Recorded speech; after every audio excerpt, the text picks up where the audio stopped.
Wow, I don't know if that was a promo to become one of the video announcers or if it was a promo to discourage becoming one of the video announcers. Well, good morning. It is a privilege to be standing here in front of you today and getting to share with you the message and the word. I hope to give you a glimpse of what we did this week, talked about. As you can tell, the theme this year, gadgets and gizmo, and the big robot is actually Gidget. Gidget fits in with gadget and gizmo. So this week we talked about uniquely wired and wonderfully made, how each of us are gifted exactly and made how exactly God wanted us to be. We don't have to change that. We just have to live in that. So I want to share a little bit with you about that today. Kids, are you ready? Kids, are you ready? All right. We're all kids. We're all kids. Hey, I want to share with you some of the unique ways in which we are made up. Some of you parents are going to love some of these because you experience this every day. Do we have anybody that's ever had a 4-year-old in their home? Raise your hand. Any 4-year-olds recently in your home? Did you know, on average, a 4-year-old will ask, you ready for this? 450 questions a day. All right, by show of hands now, how many have already hit that limit before you ever got here this morning? That's right. Yeah. I have teenagers in my home, and I think they ask just as many, that's for sure. Your nose can remember 50,000 different scents. Not all are good, just so you know, but they do remember all of them. An adult human is made up of 7 octillion atoms. Okay, where are my math people? How many zeros is that? Octillion. How many zeros? A lot. That's it. Nailed it. Nailed it. I hope that came from a school teacher. Do you know that your ears and your nose never stop growing? Don't look at mine. I mean, mine are still growing. Now you're going to make me self-conscious. I'm going to be standing up here trying to hide my ears and nose. Do you know that when you're awake, your brain produces enough electricity to power a small light bulb? Not all of our brains, I think, actually can do that, but I think on average, I like the word in there, average, because there are days that my brain cannot do that. Your brain uses 20% of the total oxygen that your blood carries in your body. All right, you ready? We all have realized this before. Hopefully not by the police department. But these things on the end of your fingers, all these little different curves, and the fingerprint that our finger leaves behind is unique to you. You could go around the room here, and as much as you would try to find your hand twin or your finger twin, you won't find one. It's unique to you. Nobody else has that. In 30 minutes, the human body gives off enough heat to bring a gallon of water to a boil. Yeah, that's unique. Your skin, this one's a little gross, but I kept it in there anyways just because it's funny. Your skin completely replaces the outside layer every month. Last month when I got burned when we went to the beaches in California, I think it replaced it twice, to be honest. In your whole lifetime, you will shed 40 pounds of skin.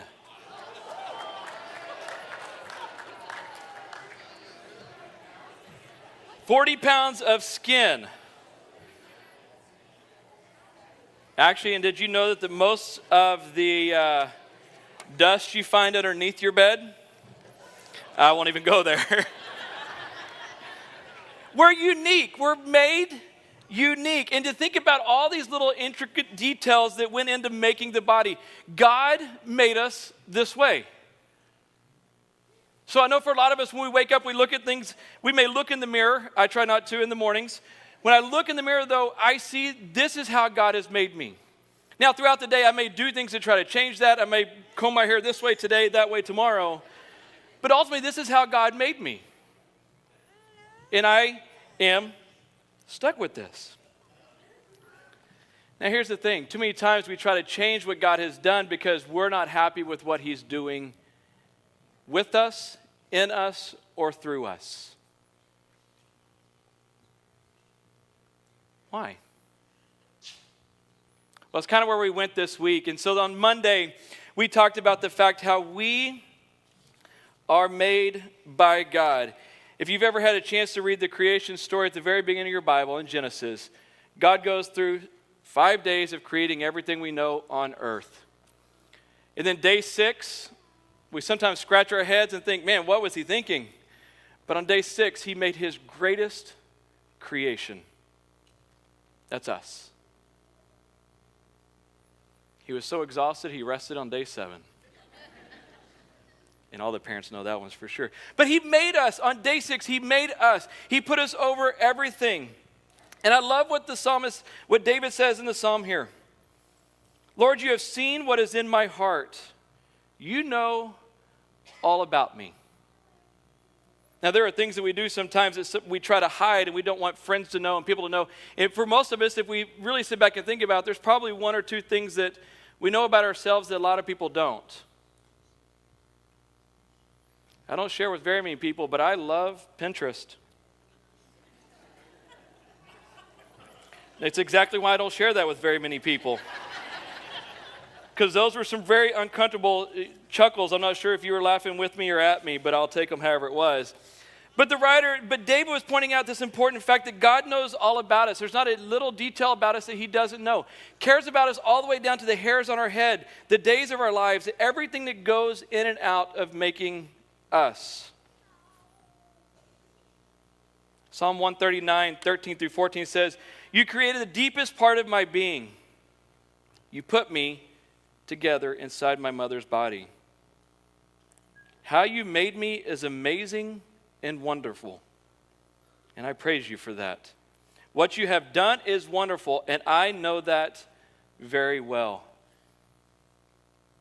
See, too many times we chase around this idea of trying to change who we are to be something that either somebody else wants us to be or what we think will make us better. But God says here, I've made you exactly how I want you to be. I don't know about you, but I've got to be honest, I do struggle with that. There are times I want to be better at something else instead of living into what God wants me to be. Sometimes I wish my mind worked as like Pastor Dave's.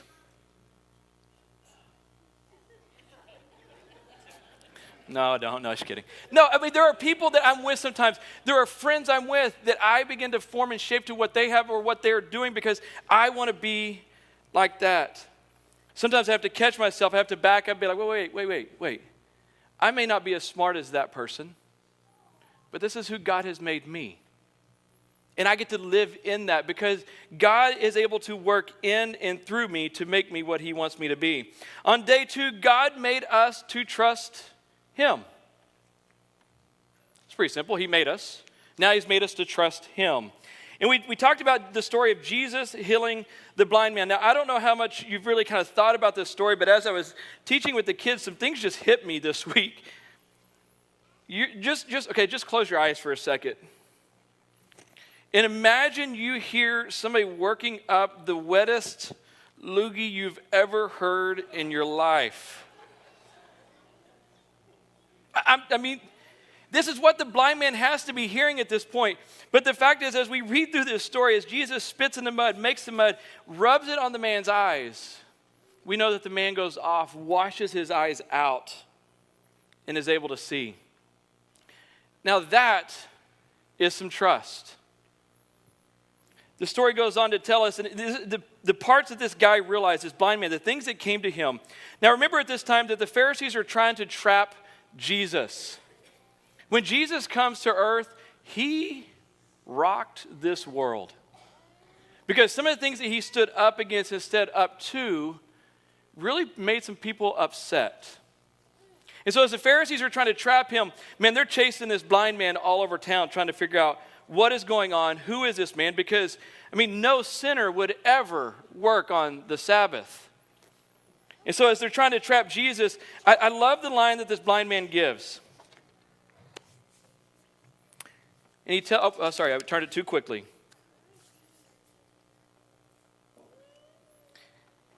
When he's still trying to figure out who this is, the blind man says, I'm not sure who the man is, but I do know this. I was blind, and now I can see. See, the reality is, as the blind man becomes closer to Jesus and Jesus connects with him after this has happened. Now remember, the blind man, as he was muddy, went off to wash his eyes. He has never seen Jesus. He's heard the voice of Jesus, but he's never seen Jesus. So when Jesus confronts him of who this is that helped him and healed him, even as Jesus is asking, he's still not certain. But then Jesus introduces himself as who he is, and the blind man becomes a believer and puts his trust wholeheartedly in Jesus. On day 3, God made you to follow Jesus. God made you to trust him. God made you to follow Jesus. This is a story of Nicodemus the Pharisee. It's interesting how the Pharisees are constantly coming after Jesus. Well, the Pharisees were thought to know everything. They were the teachers. They were the informers. So people would go to them for knowledge.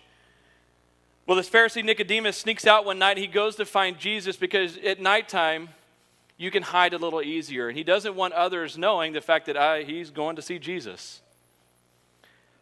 So we realize through the life of Nicodemus that Jesus tells him that no man, no person, no one can see God's kingdom unless they are born again. That has got to be one of the weirdest statements Nicodemus could ever hear. Because in his mind, all he can think about is this fact that, wait, I've got to go back into my mother's womb again and I've got to be born again? I don't know about you. I don't care to revisit my teenage years again. Let alone go back even further past that and become a baby again. So Jesus begins to speak into this idea that it is not about the physical rebirthing, but it is about the spiritual birthing and what Jesus comes to do. We don't know the full story of Nicodemus, but we know there are some facts about Nicodemus as he begins to defend and step up for Jesus and that he begins following Jesus. I think he does that kind of quietly because he doesn't want to be caught. And this is the day that we also talk about salvation. See, we have an incredible opportunity and privilege. For a lot of us in this room, there has been a day and a time stamped in our life that we can talk about that rebirthing. The time that we gave our lives and committed our lives to Christ. I'd also be willing to say there's probably people in this congregation this morning that have not had that opportunity. Jesus came, he lived on this earth, gave his life for us, all of us, that we can choose to follow him. See, the thing that was kind of weird for me with this robot idea is when I think about robots, I think about being programmed, and you are set this exact way. That's not how our Creator made us. Though he placed things inside of us that where we desire him and we want to be with him, he does not make it mandatory. He does not dictate that down to us. But he sits waiting patiently for us to accept that. So I don't know about you, but if you have never had the opportunity to accept Jesus, man, I would love to go have coffee with you. I would love to tell you more about my Jesus and what he has done. Not only for me and in my life, how it has changed and impacted me, but how the same Jesus desires for your heart and wants you to follow him as well. I'm always up for a cup of coffee. If that's a conversation you'd like to have, please ask me. So on day 4, we talked about the Good Samaritan. This story is always kind of fun to tell because as a pastor, it's sometimes humbling that I have to check myself. Because when we talk about this, there's a man walking down the road who's beaten by 3 robbers. The first person that comes up to him is Jesus. This is a parable that Jesus is telling. It's a story that Jesus is telling so people can understand. But as the first person that comes by, the first person is a priest. And now this priest, we're thinking, man, a pastor, if he's coming down a road, a pastor is going to stop and help this poor man who's been beaten, right? Unfortunately, in this parable that Jesus talks about, as he's talking about who is our neighbor and who are we supposed to help and who are we supposed to... The priest actually is a little too busy. So he walks around the other side of the road and keeps heading out. Now, the second guy that walks by is the second guy that you would expect would also stop and help. He's a Levite. Now, the Levites were known for helping in the teaching with the priest. So we got a priest, so we got a pastor, and we got an associate pastor.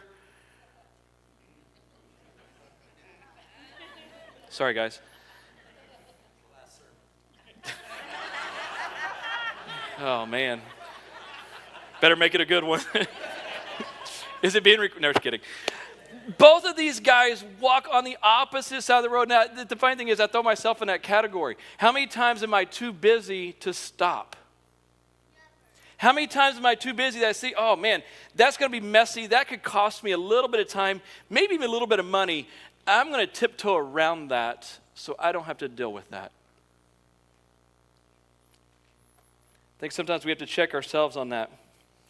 Then the third person that walks by is the third person that walks up. The least likely person to stop and help a Jew at this time is a Samaritan. Now I'm thinking as the guy is laying on the ground, if he's able to see, he sees a Samaritan walking up. You know what he's probably thinking?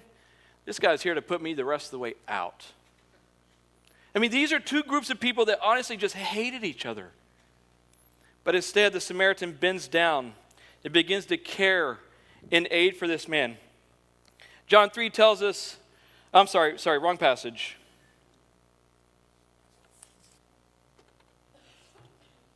Where was it at? Sorry, there it is. Luke 10 tells us that when the Samaritan saw him, he knelt down. He says he felt sorry for him. Sometimes we don't have that emotion because we're too worried about our own.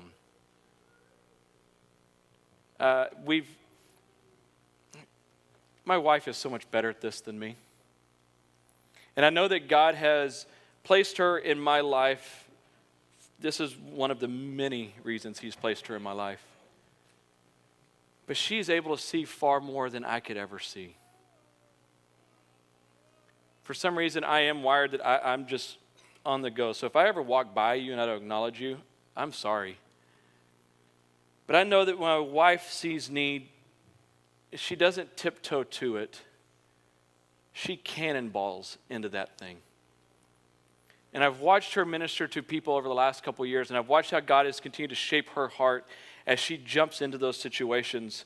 And in my mind, I'm thinking, man, all the safety issues that could be taking place here. I mean, you got to be.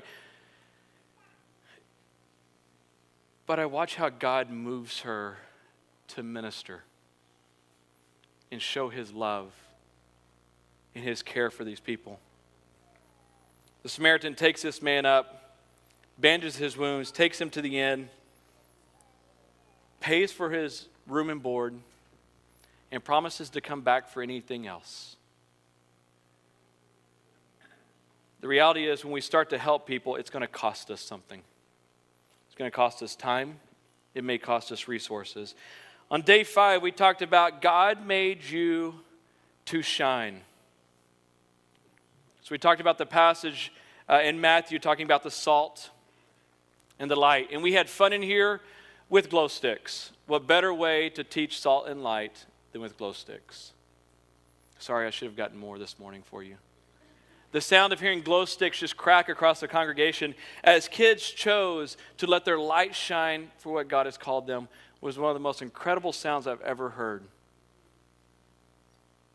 They accepted that call that Jesus said, I want to use you to be the light in a dark world.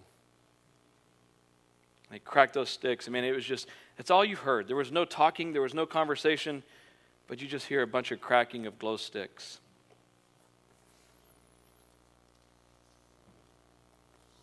So some of you this morning have that relationship and have had that relationship with Christ for a long time. So this morning I want to talk about how God made you to be like Him. And I'm not going to take long because I've already taken quite a bit of your time. But here's what I want to do before I even start speaking. I want you to kind of find and see the uniqueness in which He made us in. And so I'm not going to ask you to get up and move around. But I want you to just talk to the person next to you. Maybe somebody you came with, may not be. And I want you to ask them what the highlight of their week this week was. Okay? Go ahead and do that. And I want you to see how unique we are made.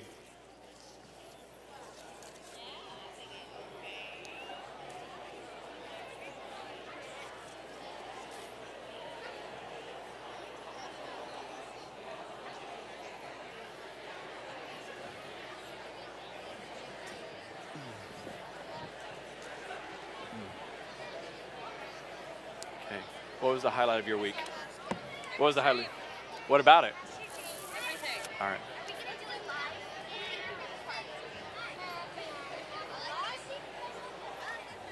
What's been your favorite part? Just now. Fantastic. That's a great question. I'll come back to that.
Well, here's my guess. I don't want to interrupt your talking time. You can pick that up in just a few minutes because we're all going to have lunch together today. But my guess would be in what you just heard from someone next to you is not the same exact story that you had that was your positive for the week. Now, we only touched on positives. I wish we had the time that you could each share with each other some of the things that brought you down this week.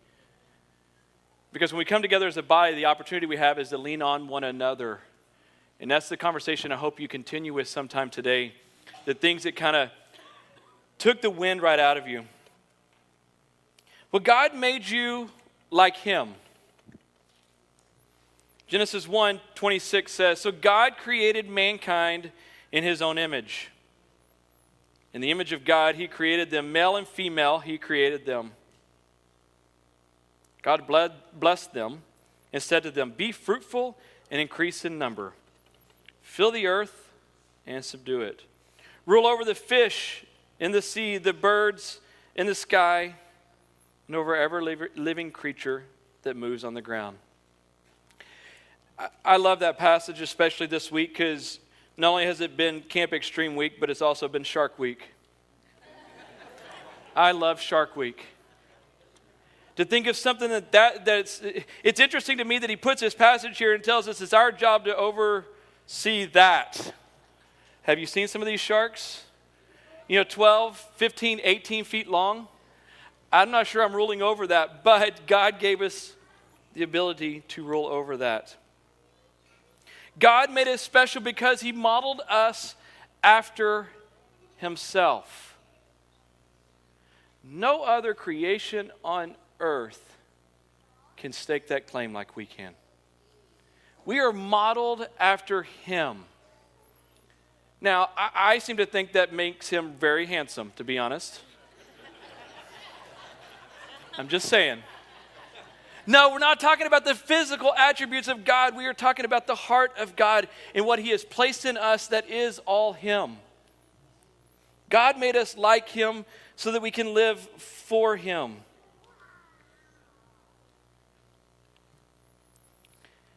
As a parent, I understand a glimpse of the challenges that God experiences with us. I know you all think my kids are perfect, but I have stories to tell you different. I won't share that this morning, Katie. But Hannah's not here, so no, just kidding. There are challenges. With our children, we try to raise them in a way and guide them in a direction. I am so grateful that it is not dependent on me for them to receive him. See, sometimes we think about the fact as parents is raising these kids up, and I mean, sometimes my greatest thought is, Lord, help me not screw them up. Help me not to distract them from who you have them being. Because I may be trying to guide them into what I think they should be when God's like, whoa, I got a hold of this. I want them to go this way. It's one of the scariest things. Some of you out here who are grandparents, you're probably thinking the same way. Man, my kids, I did great with. But now you're beginning to pray and see the life of your grandkids or great-grandkids, and you're thinking, God, I want the same for them. That's what I love about this week. We take a week to push pause on life for 3 hours a day. We show up in this building and give all of our heart, all of our mind, and all of our body straight to who He is, which is what you've done this morning as well. You've pushed pause on whatever is out that side that door. You're made just like Him. He's created you to have His heart so that we can see past ourselves and see into the lives of others. God made you. God made you to trust Jesus. God made you to follow Jesus. God made you to help others. And God made you to shine His light.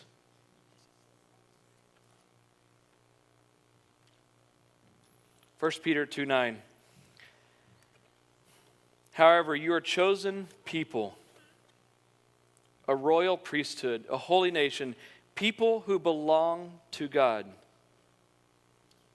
You were chosen to tell about His excellent qualities of God, who called you out of the darkness into the marvelous light. It is not our light that we shine. We get the privilege to shine His light of things that He's doing through us. This week, our offering project was for the Shoe That Grows. I don't know how many of you are familiar with that project. And it was interesting because as the week kind of built up, every year we have this fun offering challenge, boys against girls. Girls.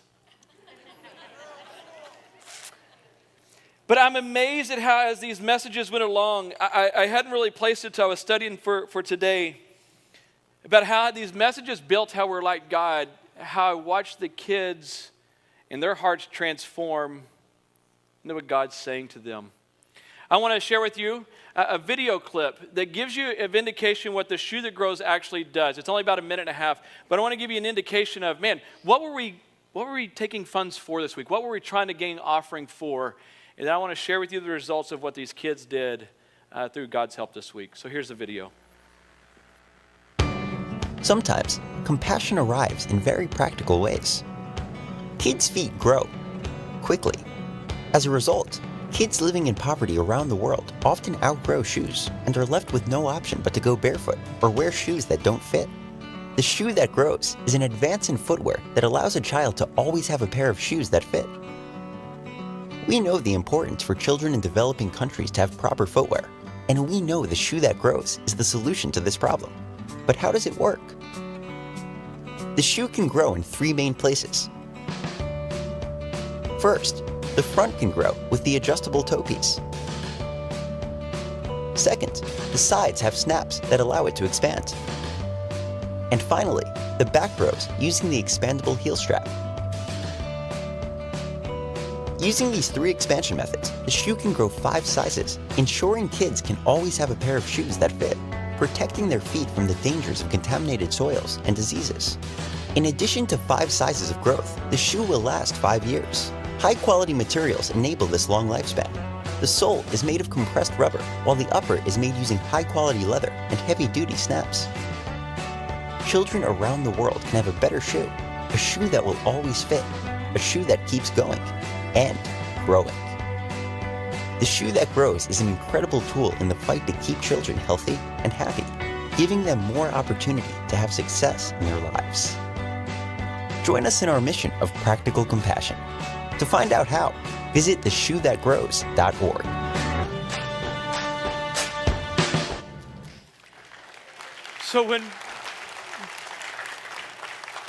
So when we say yes to following him. So when we say yes to allowing him to come into our lives and change us and make us unique, this is the impact that it has. So it's going to be a fun phone call this week when I get to call the Shoe That Grows organization. On Wednesday, we had brought in $1,043, which was enough for us to buy 100 pairs of shoes. Or 15, no, sorry, that was 70 pairs of shoes. On Wednesday, we had enough to buy 70 pairs of shoes, and our goal was 100 pairs of shoes for the week. By Thursday, we did it. We hit 101 pairs of shoes. We'd brought in by Thursday $1,521, and I was thinking, God, you are good. Because at the beginning of the week, I'm like, God, I just want a goal. What can we do? And I came up with a number. And I think that was my number, if I'm honest. Because I don't think it was God's number. So we had raised I got to make sure I tell you these numbers. You got to hear this right. We had raised $1,521 by Thursday. On Friday, we brought in on Friday alone $1,760.